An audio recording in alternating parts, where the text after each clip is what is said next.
गर्मियों के दिन थे। शाम के समय एक बत्तख झील के पास ही पेड़ के नीचे अपने अंडे देने के लिए अच्छी जगह ढूंढी थी। उसने वहां पर 5 अंडे दिए।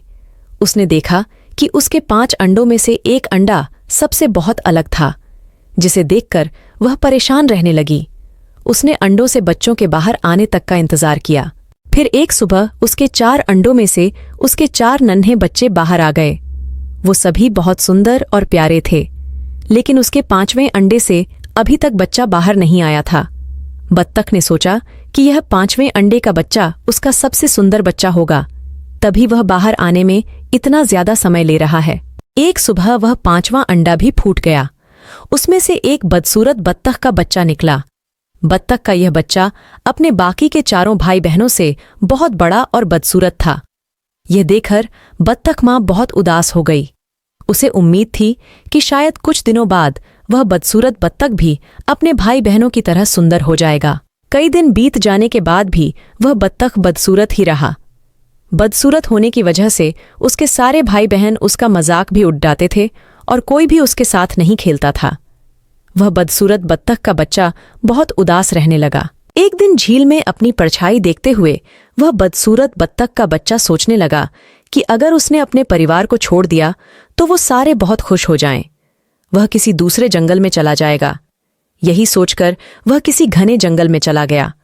जल्द ही सर्दियों के दिन आ गए। हर तरफ बर्फ की बारिश हो रही थी।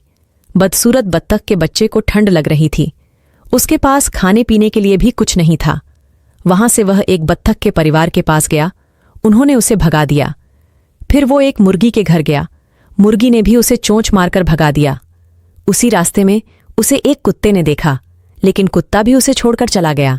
बदसूरत बत्तख उदास मन से सोचने लगा कि वह इतना बदसूरत है कि कुत्ता भी उसे नहीं खाना चाहता है। उदास होकर वह बदसूरत बत्तख का बच्चा फिर से जंगल जाने लगा। रास्ते में उसे एक किसान दिखाई दिया। वह किसान उस बदसूरत बत्तख को अपने घर ले गया। वहां पर उसे एक बिल्ली परेशान करने लगी तो वह वहां से भी भाग गया और फिर से एक जंगल में रहने लगा। कुछ ही दिनों में बसंत का मौसम आ गया। अब वह बदसूरत बत्तख भी काफी बड़ा हो गया था। एक दिन वह एक नदी के किनारे टहल रहा था। वहां पर उसने एक सुंदर राजहंसी को देखा, जिससे उसे प्यार हो गया। लेकिन फिर उसे लगा कि वह एक बदसूरत बत्तख है, इसलिए उसे वह राजहंसी कभी नहीं मिलेगी।